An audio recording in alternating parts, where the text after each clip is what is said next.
Donc bonjour, on va vous présenter aujourd'hui une méthode pour faire passer une roue électrique de 26 pouces en roue 24 ou 20 pouces. Pour ce qui est des roues de 16 pouces, on n'utilise plus la méthode du rayon, mais plutôt la méthode du flasque que vous pouvez trouver en lien en vidéo sur un lien ci-dessous.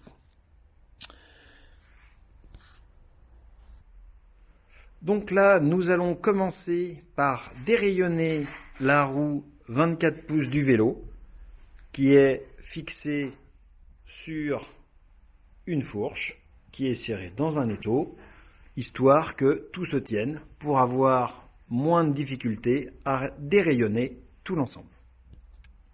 Donc là, on vous montre comment utiliser une clé à rayon.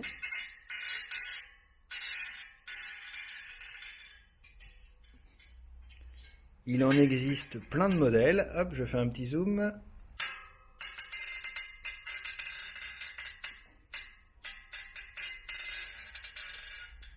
La clé rayon, en fait, ça sert juste à défaire la petite tête que vous voyez ici. Et vous la faites sortir.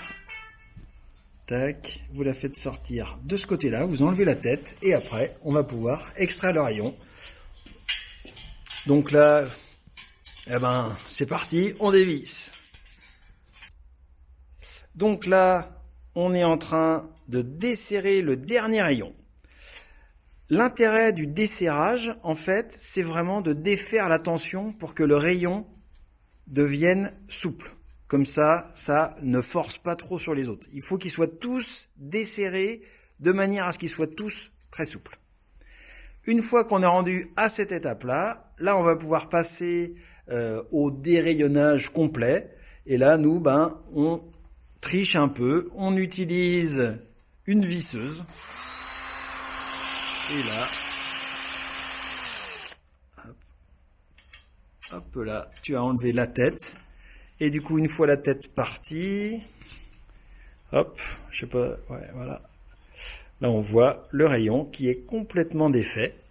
Et à l'intérieur de son petit logement, on pourra l'enlever que quand tous les rayons seront défaits. Allez, go! Hop, et voilà, ils sont quasiment tous défaits. Là, on arrive au dernier. Et voilà. Et voilà, ça y est. Là, la jante n'est plus tenue du tout. Hop, la jante n'est plus tenue par rapport à son axe. Bon maintenant il n'y a plus qu'à tout remonter. Et donc voilà ce qui nous reste. Toutes les têtes de rayon. Le moyeu avec le chevelu, je vais dire ça comme ça. Et vous avez le cercle de la jante.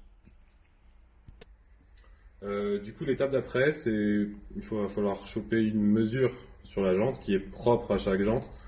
Et donc, c'est une mesure qui s'appelle l'ERD. Et donc, pour la mesurer, on va utiliser cet outil qui est fait maison. Donc, c'est 2 rayons dont les têtes ont été coupées. Et ici, on voit. Et du coup, on sait que l'écart qu'il y a entre le bout du rayon et l'écrou, il est de 30 cm sur chaque. Et donc avec un petit calcul, on va pouvoir récupérer cette mesure de l'ERD. Donc pour la mesurer... Alors moi j'ai une petite question quand même. Là l'écrou là, tu dois le mettre, tu dois le serrer comment pour faire les 30 cm? Pour faire les 30, ouais. D'accord. Est-ce que ça vaudrait pas le coup de le bloquer? Il y a du frein fil là-dessus. Il y a du frein fil là-dessus. Voilà. Très bien. Du coup... Alors, peut-être on peut montrer sur le pied à coulisse ou sur les 30 cm? Je peux pas... Ah oui, tu veux que je... Okay. Hop, et donc là, on voit la règle faite maison, et en fait, on est à 30 cm, et là, en fait, c'est vraiment au millimètre près? Il vaut mieux, ouais. D'accord, il faut être vraiment très précis. Est-ce qu'on... Ça fait le point, je sais pas. Voilà, donc 0, et puis là, on est à 30 cm. Bon, Du coup, on sait que la longueur de chacun de ces rayons, de l'extrémité au bout de l'écrou, elle est de 30 cm. Donc, si on met les deux rayons comme ceci, on a donc 60. L'idée, ça va être d'utiliser cette longueur qu'on connaît, des 60 cm, pour trouver la mesure qu'on cherche. Donc on va insérer le premier rayon du côté droit de la valve, comme ceci. Et donc l'idée, c'est d'insérer le deuxième rayon dans le trou qui lui est diamétralement opposé sur la jante. Donc de ce côté-ci, on l'a mis à droite de la valve. Là, on va le mettre du côté gauche de la jonction, qu'on voit juste au bout de mon doigt là. Ça, c'est la jonction qui est sur la jambe, puisqu'à la base, c'est un profilé allongé et qui est cintré pour faire le rond ensuite. Donc on sait que c'est à l'opposé. Donc je m'insère dans le trou de gauche.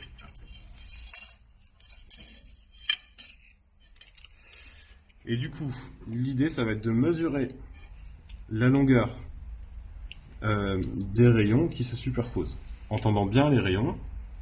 Donc là, je mesure d'une extrémité à l'autre. Et donc là, on voit bien que je suis entre 10,4 et 10,5. Ouais. Et donc, notre longueur qu'on cherchait, le RD, c'est donc 60 moins ces 10,5. Sachant que le RD, il se mesure en millimètres, donc si on convertit, ça fait 600 moins les 10,5. Ce qui nous fait 495. Du coup, dans les valeurs qu'il va falloir mettre dans le calculateur, il faut aussi tenir compte de l'écart du perçage des trous des rayons dans la jante. Donc là, ce qu'on voit, c'est que les trous qui sont sur la jante ici, ils sont pas centrés sur l'axe qui est le milieu en fait de la jante. On voit qu'ils sont un peu déportés du coup vers la gauche pour celui-ci et vers la droite pour celui-là. Et donc l'idée, ça va quand même être de mesurer la longueur entre le centre de ce trou-là et le centre de la jante en fait. L'axe? Le centre de l'axe, oui, l'axe de la jante. Okay. Et donc ça, pour les trous qui sont du côté droit, en théorie, c'est le même pour ceux du côté gauche. Un autre élément à prendre en compte dans le calculateur, c'est les croisements qu'on va faire avec les rayons. Donc là, en l'occurrence, vu qu'on a un moyeu qui va être assez volumineux, on va partir plutôt sur un croisé 2, et ce qui est le cas sur cette jambe déjà rayonnée en 26 pouces. Donc là, par exemple, si on prend ce rayon que j'ai au bout de mon doigt, celui-ci là, donc on voit dans son trajet qui va du moyeu jusqu'à la jante, il croise un rayon, ici, et il en croise un deuxième, juste là. Donc c'est un croisement par deux. Du coup, pour calculer la longueur des rayons qu'on va utiliser, on utilise l'outil FreeSpoke, qui contient notamment une base de données de moyeux à laquelle on peut contribuer. Et donc nous, on a ajouté le moyeu de vélo électrique. Et donc on n'aura pas de mesure à reprendre une fois que ça a été fait, ce qui va nous faciliter la tâche. Donc pour le cas présent, donc on va pouvoir saisir dans cette partie-ci les dimensions qui sont relatives à la jante. Donc on a mesuré le RD qui était de 495. Le drilling offset en anglais, donc c'est le décalage du perçage. Donc on avait 1 mm pour le gauche et 1 mm pour le droit. Pour le moyeu, comme je disais tout à l'heure, du coup, il a été ajouté dans la base de données. Donc moi je l'ai juste là. Donc le Arcade BDE 3627A. Donc on voit bien qu'il est ajouté dans les éléments du calcul. Et donc la dernière étape, c'est comment on va faire notre tressage et des valeurs relatives vraiment au rayonnage. Donc ça, c'est le nombre de rayons. On sait que les moyeux qu'on utilise, ils ont 36 trous, et la jante aussi. Et donc là, cross pattern, ça désigne donc le nombre de croisements qu'on veut faire, et on avait choisi 2 croisements à gauche et 2 croisements à droite. Et donc après, on fait calculer. Et donc ici, dans cet encart-là, on a donc les longueurs de rayons qui apparaissent. donc left côté gauche, donc il nous faudra des rayons de 208,6 mm, côté droit de 208,5. Sachant que pour les rayons, ça va souvent de millimètre en millimètre ou de 2 mm en 2 mm, et on arrondit toujours à la valeur supérieure, à l'entier supérieur. Donc là, il nous faudra des rayons de 209 mm et 209 mm. Voilà. Du coup, là, dans le cas présent, on va réutiliser les rayons qu'il y avait à l'origine. Donc ça, c'est le moyeu qu'il y avait sur la roue 24 pouces. C'est des rayons de bonne facture qui sont en inox, donc ça vaut le coup de les réutiliser. Et donc pour les retirer, c'est très simple. Il faut juste les mettre à l'horizontale comme ceci. Je vais prendre côté gauche. Hop. Et du coup, en fait, je viens pousser le rayon. Et voilà. Ok. Et donc on répète cette opération, sachant qu'un rayon sur deux est enfilé par l'intérieur et par l'extérieur. Et voilà, le travail accompli. Allez, go. Du coup, maintenant qu'on a cette valeur de longueur de rayon, on va pouvoir mesurer tous les rayons avant de les couper à la bonne longueur. Donc ça, c'est une règle à rayon faite maison, ça se trouve aussi dans le commerce. L'idée, c'est donc de mettre le rayon par la tête dans le trou qui est prévu ici. Et donc là, on va pouvoir plaquer le rayon contre la règle. Donc là, on voit que à l'heure actuelle, c'est donc un rayon de 23,8 cm. Et donc nous, il nous fallait 20,9. Et donc ce qu'on va faire, c'est qu'on va le marquer. Donc là, on est à 21,9. Et donc on le marque comme ça.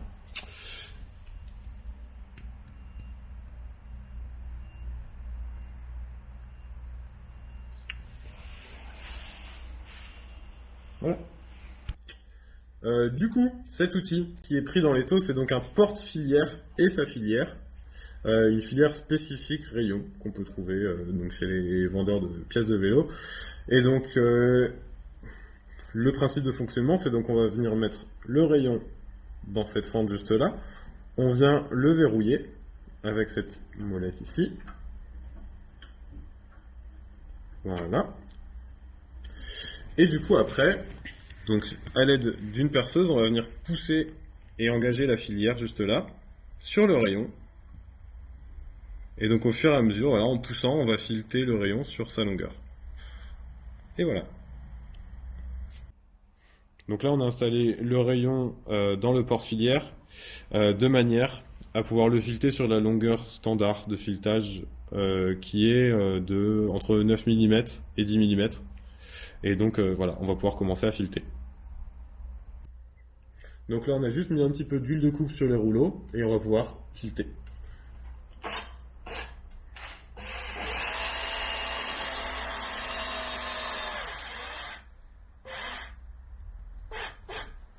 Voilà, je recule. Et donc pour être sûr que le filetage soit bien marqué et que l'écrou se vise bien, je fais une deuxième passe.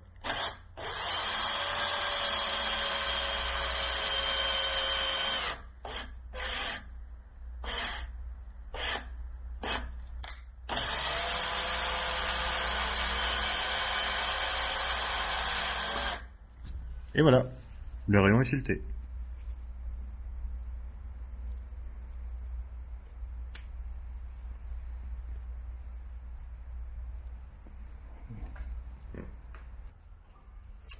Et voilà, 36 rayons refiletés avec leurs petits écrous. Il ne nous reste plus qu'à les remettre dans la jante et re-rayonner la roue. Du coup, là, on va pouvoir passer au rayonnage. Donc, on a la jante nue, le moyeu à moteur, les rayons et les écrous de rayon. On va commencer par insérer donc les rayons, on va dire, de ce côté-ci et en les insérant par l'extérieur. Donc, j'insère le premier.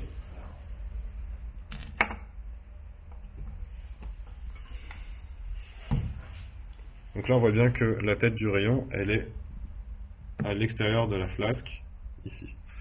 Ce premier rayon-là, il va aller du coup dans le trou le plus à droite, enfin juste à côté de la valve, à sa droite, mais il faut aussi que ce soit un trou qui soit par rapport à son centrage sur l'axe de la jante, qui soit dirigé vers le côté de la flasque qu'on est en train de rayonner.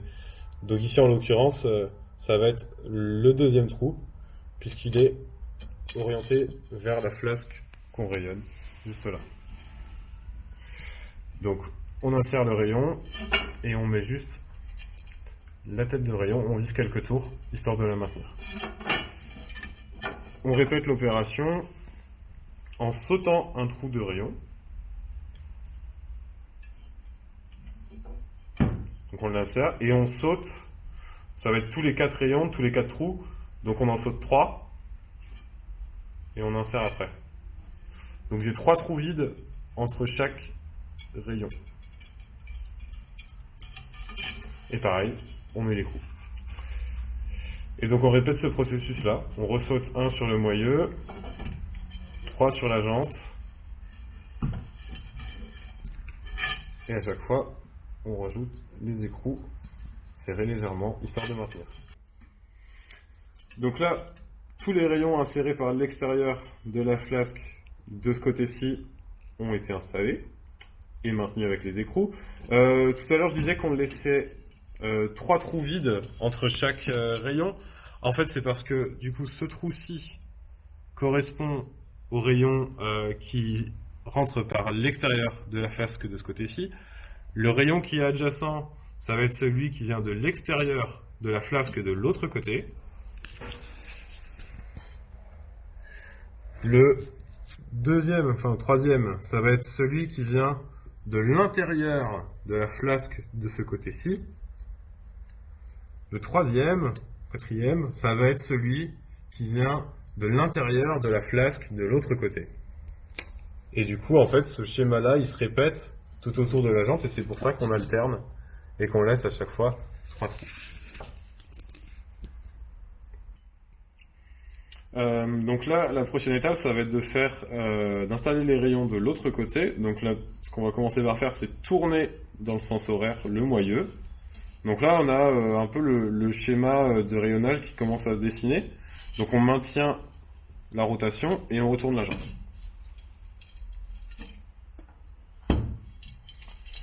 Donc l'idée, c'est de garder toujours le trou de la valve vers le haut. C'est un peu notre indicateur pour la suite du rayonnage. Donc pour installer les rayons de l'autre côté, l'idée, ça va être du coup d'insérer le rayon enfin ici. Et donc, si je le mets à l'horizontale ou à la verticale en fonction de l'angle, mais l'idée, c'est qu'il arrive juste avant le rayon qui est là, puisqu'il va aller dans le trou qui est adjacent sur la jante. Donc je l'insère là, et donc je l'installe dans le trou qui est vraiment juste à la gauche, à sa droite plutôt, à sa gauche. Et pareil, je mets l'écrou pour valider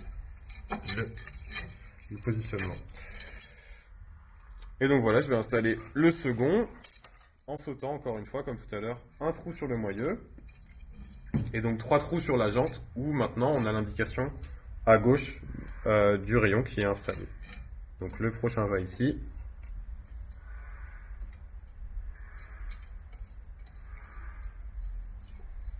Et on répète le schéma sur toute la jante.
Et on remet la rotation.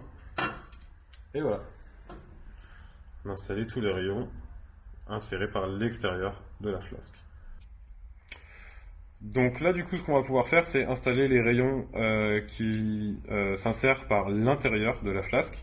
Donc on va retourner la roue, retourner donc du côté câble, et donc là, on va insérer au choix, hein, il n'y a pas de rayon précis par lequel commencer, mais donc le rayon par l'intérieur cette fois-ci.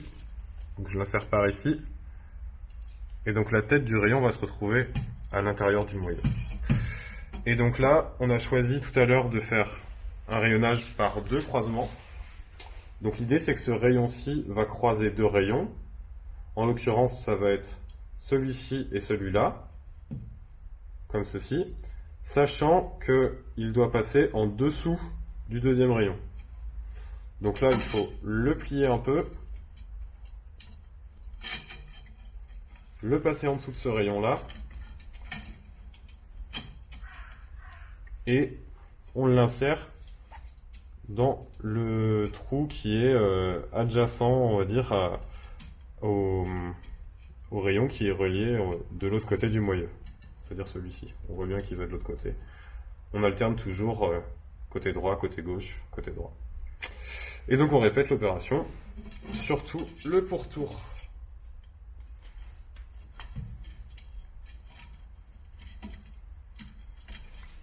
Et t'hésites pas à plier les rayons. On n'hésite pas à plier les rayons, D'accord. puisqu'ils sont souples et ils vont reprendre leur forme. C'est de l'acier, ça bouge.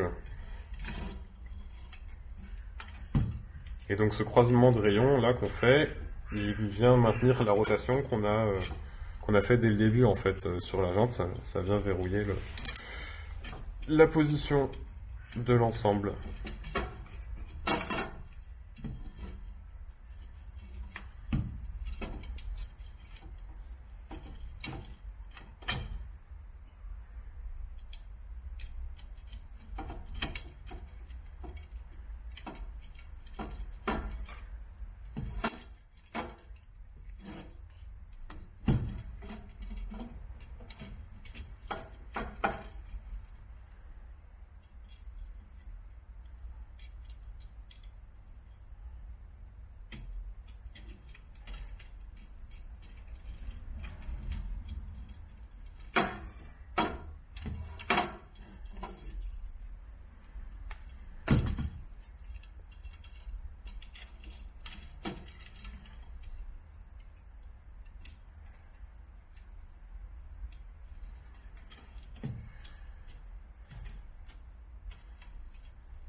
Celui-là qui s'est desserré. Voilà. Hop.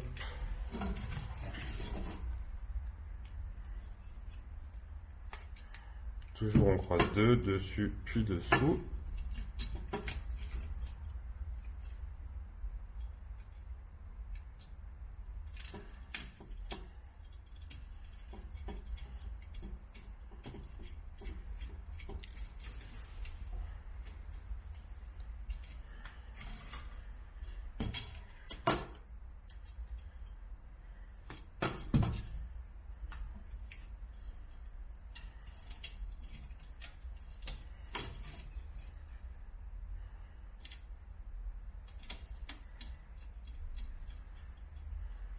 Et voilà, un côté de fait.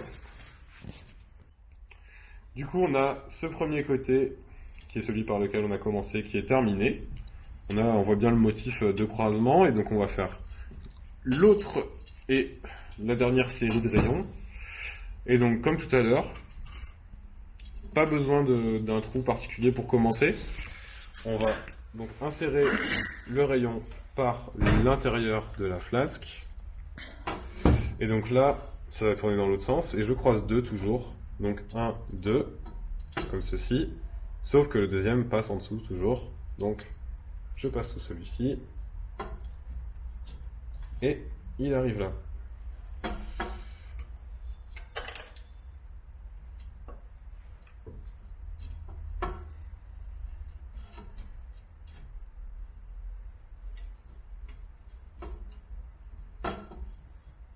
Hop.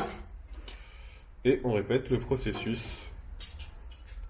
Hop, par l'intérieur, 1, 2, et par dessous.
Et le dernier. Hop. 1, 2, par dessous.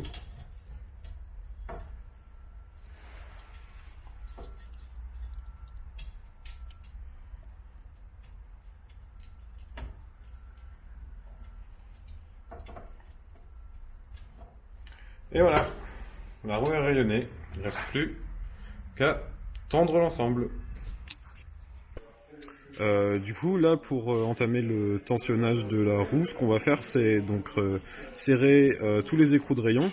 Et donc, dans un premier temps, l'idée, c'est de les serrer pour que en fait, le filetage soit totalement recouvert et de régler tous ces écrous sur cette position-là. Et après, on pourra attaquer la mise sous tension. Du coup, là, je vais À côté de la valve. Ouais.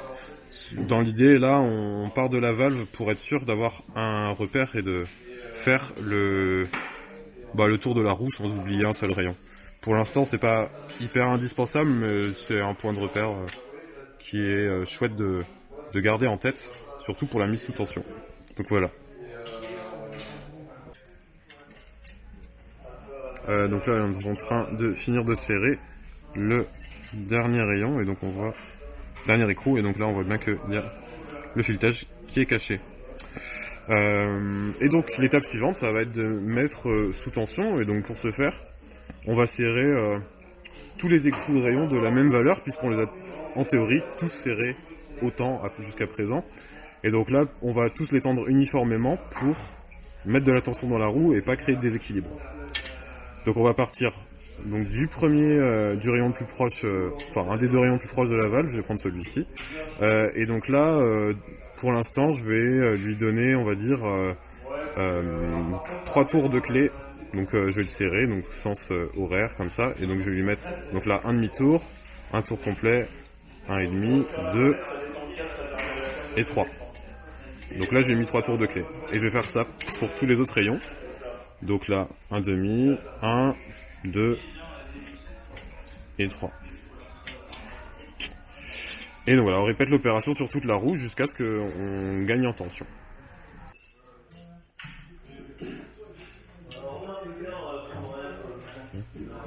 Cinq et 6. Donc là, j'ai mis 3 tours de clé à rayon sur tous les rayons.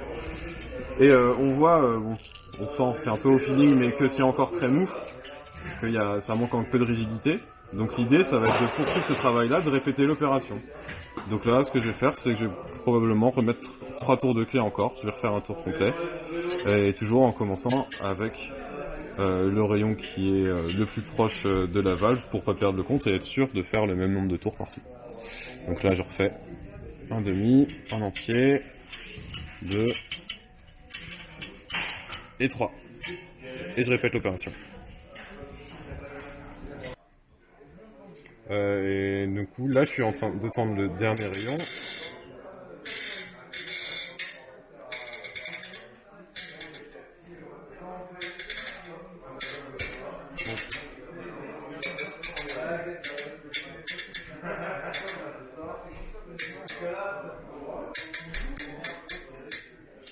Hop. Voilà. Et donc là, on sent déjà dans la roue que c'est beaucoup plus rigide. Et donc on va pouvoir passer au dévoilage pour s'assurer que la roue soit bien droite quand on la fait tourner. Et donc là pour ce faire, donc on est... Si je regarde ce que je vois là. Donc là on voit bien que la roue elle aussi de gauche à droite. Et donc il va falloir jouer sur la tension des rayons pour corriger ce voile. Hop. Hop.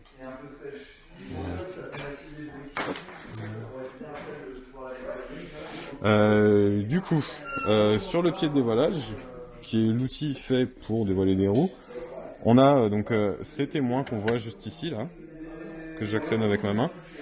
L'idée, c'est qu'on les met au niveau donc de la jante, et on va pouvoir voir les zones de frottement en faisant tourner la roue. Donc là, par exemple, on voit bien qu'ici, la jante, elle vient frotter. Bon, elle fait du bruit, donc l'idée ça va être de jouer sur la tension des rayons. Et donc là, elle part un peu trop sur la droite, donc il va falloir tirer vers la gauche. Donc pour ce faire, on va tendre les rayons qui sont reliés du côté gauche et détendre les rayons qui sont reliés du côté droit du moyeu. Et donc là, je vais agir sur la zone sur laquelle ça touche. Donc on va dire à partir de ici à là. Et donc on travaille sur un nombre pair de rayons. 1, 2, 3, 4, 5, 6. Pour ne pas créer d'autres déséquilibres. Et donc là, ça part trop à droite, donc je desserre celui-ci qui est du côté droit. Donc je vais lui enlever, par exemple, on va dire un tour. Et lui, je vais le retirer un tour.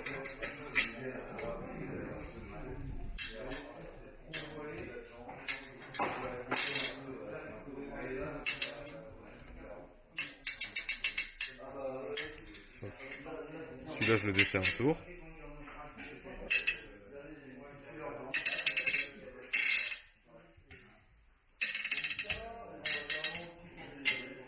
Celui-là, je le resserre un tour.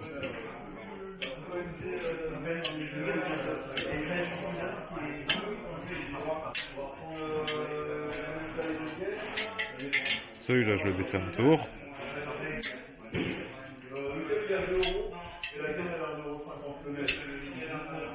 Et le dernier, je le resserre d'un tour.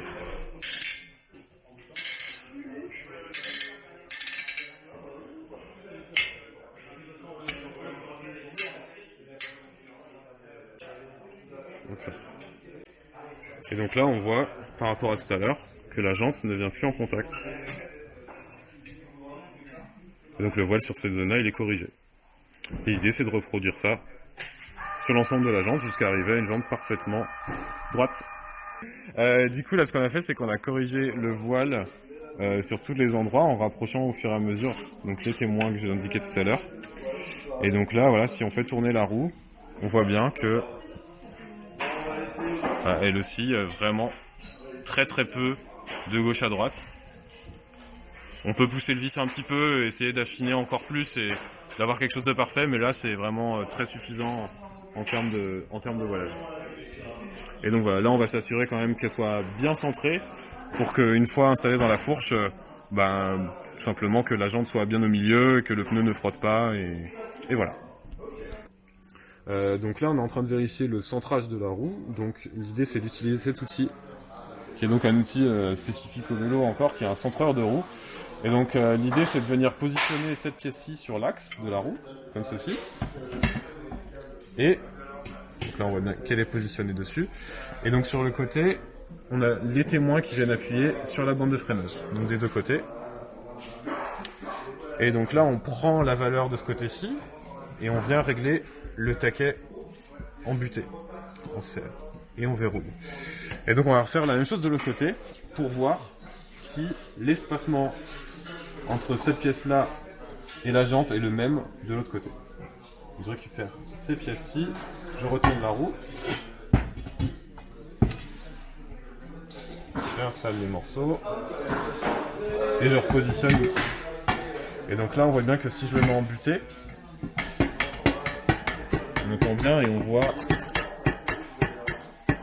qu'il y a un jour quoi. L'outil ne vient pas en butée sur la bande de freinage et donc ça veut dire que la jante elle n'est pas centrée. Donc ce qu'on va faire, c'est qu'on va tendre les rayons du côté où il y a ce jeu, donc c'est-à-dire ce côté-ci. Donc on va les tendre d'une certaine valeur et détendre les rayons de l'autre côté de la même valeur. Et ça va juste permettre de faire coulisser la jante vers la gauche. Du coup là on a repositionné la roue sur le pied de dévoilage. Et donc comme je le disais, l'idée ça va être de serrer les rayons qui sont du côté gauche du moyeu, donc le côté où il y a ma main ici, et desserrer ceux qui sont du côté droit de la même valeur. Et donc là, vu que la différence qu'il y avait était, on va dire, relativement faible, je vais partir sur un quart de tour en serrage et un quart de tour en desserrage. Et donc on commence toujours au niveau de la valve pour être sûr de finir au bon endroit. Et donc ce côté-ci, je vais le desserrer d'un quart. Et là, je resserre un quart. Et on répète le processus sur toute la jante.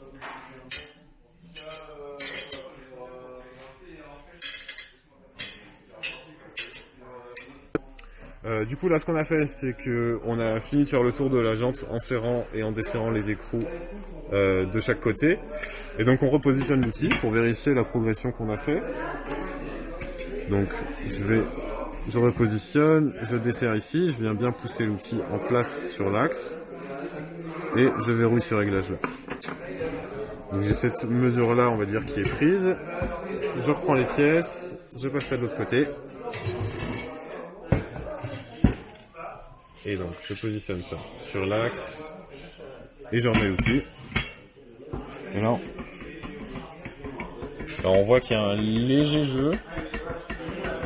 C'est vraiment tout léger, c'est de l'ordre du millimètre, hein, donc ça nous paraît tout à fait acceptable. Et donc la roue sera légèrement décalée, mais ce serait tout à fait suffisant pour l'utilisation.